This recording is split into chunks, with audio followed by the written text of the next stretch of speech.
struggling to deal with record heat, and the state's electrical grid operator warned that rising demand could even lead to outages tonight. But to California now, where the state is going from one weather extreme to another, including a historic heat wave.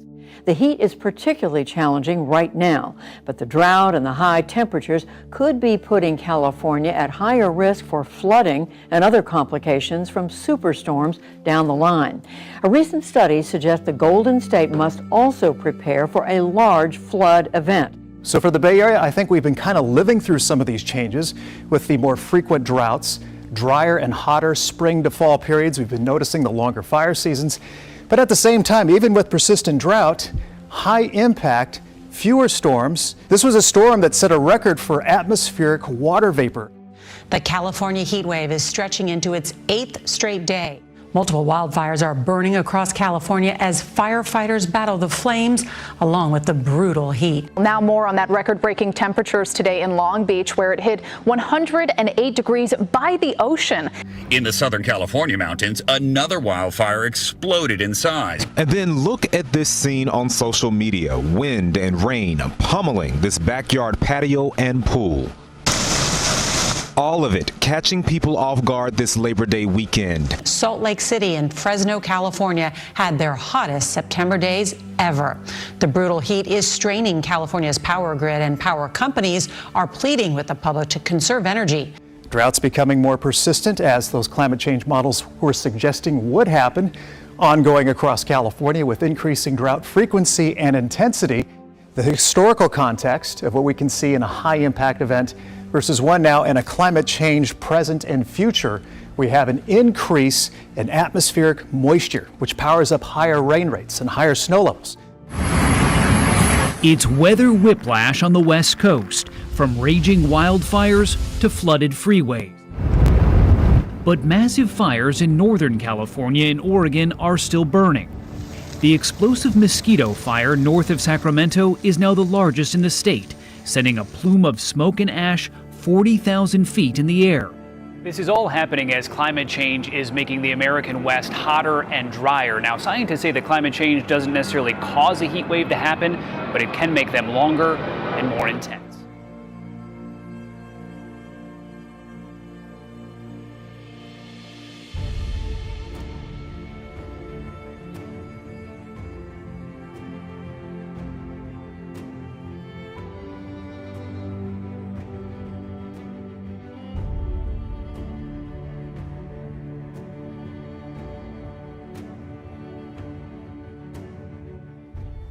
You know what, Casey, we just want to let people know we are hearing about an earthquake, another one, not a big one, but people are waking up. You might feel this.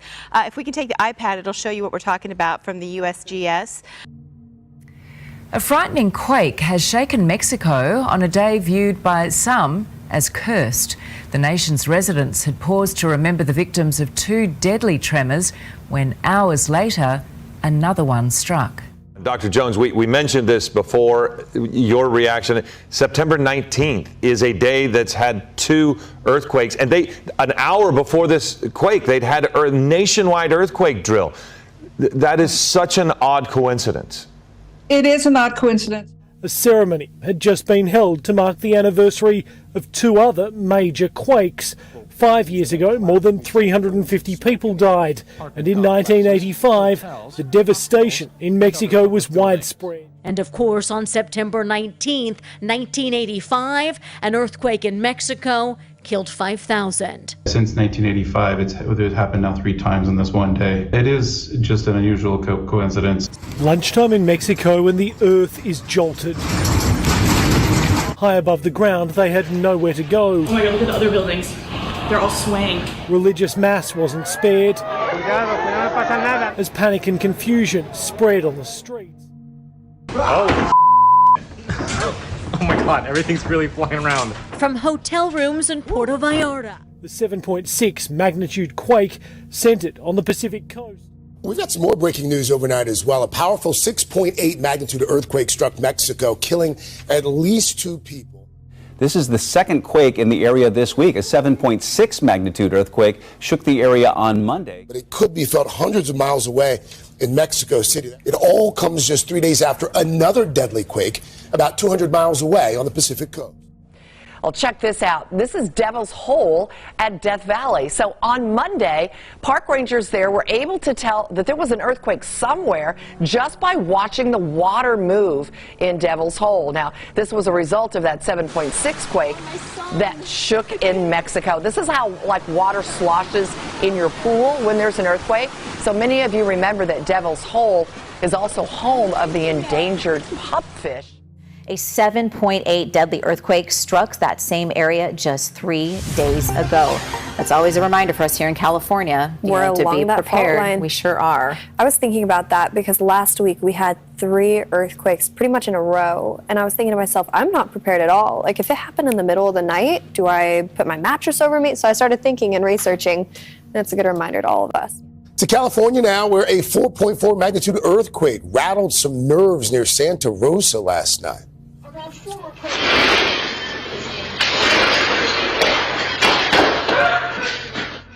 Oh. Initial quake was followed by a strong aftershock just 1 minute later. One resident said that her dogs were acting strangely about 10 seconds before the quake hit. A hair-raising moment in Santa Rosa last night at 6:39 p.m. as a 4.4 earthquake hit. Now to the North Bay, where neighbors in Santa Rosa have noticed a strange side effect from last week's earthquake, a surge in water flowing right through a popular creek. Quake, obviously, we kind of get our bearings.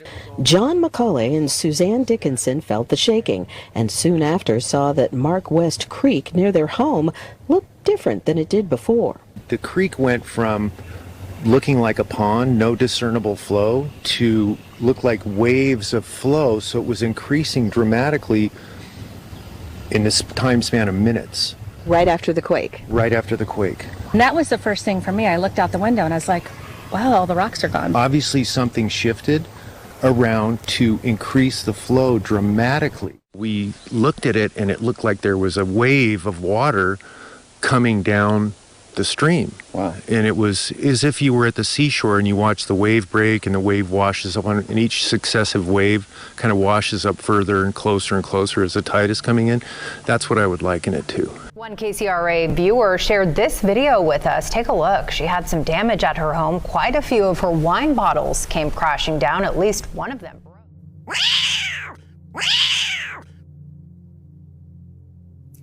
Yeah, and animals are very keen at sensing earthquakes. This cat was clearly shaken up. You could hear it. KPIX 5's Betty Yu is in downtown Santa Rosa, where the quake even disrupted some dinner plans. Crazy. Everything was shaking. The chef ran out. Customers felt 2 jolts. An official one felt like everybody was scared. The second one, everybody ran out. It was pretty intense. Taiwan's president has activated the island's Central Emergency Operations Center, responding to a 6.9 magnitude earthquake that hit the southeast corner of Taiwan earlier today. Severe aftershocks continue to rock Taiwan in the wake of the 6.9 magnitude earthquake that struck southern regions of the island. This quake was reported overnight. It was so strong that it toppled a 3-story building. Several people were rescued from beneath the rubble. Nearly 150 others were injured. The quake derailed trains, causing buildings to collapse, and trapped hundreds on mountains and roads. Now, a tsunami warning was issued in the moments following the earthquake. A badminton game pauses, then the world comes crashing down. Taiwan shaken. A 6.9 magnitude quake on Sunday afternoon crumbled this 7-Eleven store and apartment building. 4 people, including a child, were rescued here.